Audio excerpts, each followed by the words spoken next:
मित्रांनो नमस्कार. कसे आहात? ठीक आहात ना? मित्रांनो या यूट्यूब चॅनलमध्ये आपले सर्वांचे मनपूर्वक स्वागत.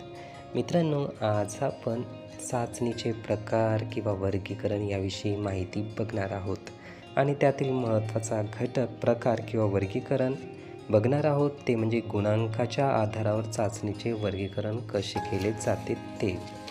मित्रांनो मानसशास्त्र आणि शैक्षणिक क्षेत्रामध्ये अनेक प्रकारच्या मानसशास्त्रीय चाचण्यांचा उपयोग केला जातो आणि या चाचण्यामुळे अनेक गुणांचे मापन होते.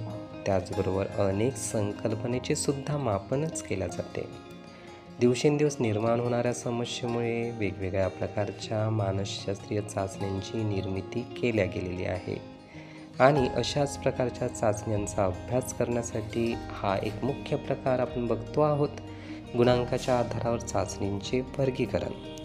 गुणांकनाच्या आधारावर चाचणीचे वर्गीकरण हे खालील 2 प्रकारात होते. पहिला प्रकार आहे वस्तुनिष्ठ चाचणी. ज्या चाचणीचे गुणांकन करताना चाचणीमध्ये प्राप्तांक हे अंकाच्या रूपात दिले जातात अशा चाचण्यांना वस्तुनिष्ठ चाचणी म्हणतात. या चाचणीचे गुणांकन स्कोरिंग की टेन्शिलच्या साहाय्याने केले जाते.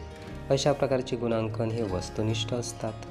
वस्तुनिष्ठ चाचणीत वस्तुनिष्ठ प्रश्न असणे आवश्यक आहे, तेव्हाच वस्तुनिष्ठ चाचणींचे गुणांकन वस्तुनिष्ठ होत असते.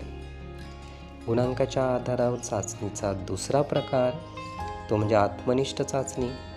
ज्या चाचणींचे गुणांकन करताना गुणांकन हे अंकात येत नाही तर भाषेत किंवा शब्दात प्राप्त होते, या चाचण्यांना आत्मनिष्ठ चाचणी म्हणतात. या प्रकारच्या चाचणीत परीक्षकाचा निर्णय फारच महत्त्वाचा असतो. उदाहरणार्थ निबंधात्मक परीक्षा. मित्रांनो गुणांकाच्या आधारावर आपण वर्गीकरण बघितलेले आहे. त्यातील 2 प्रकार आहेत, एक वस्तुनिष्ठ चाचणी आणि दुसरा आत्मनिष्ठ चाचणी. आपण ही माहिती नीटपणे ऐकून घेण्यासाठी आणि आपला अमूल्य वेळ देण्यासाठी आपले खूप खूप धन्यवाद. आपले जीवन खूप सुखी, सुंदर, आनंदी आणि यशस्वी होण्यासाठी आपल्याला भरभरून खूप खूप शुभेच्छा.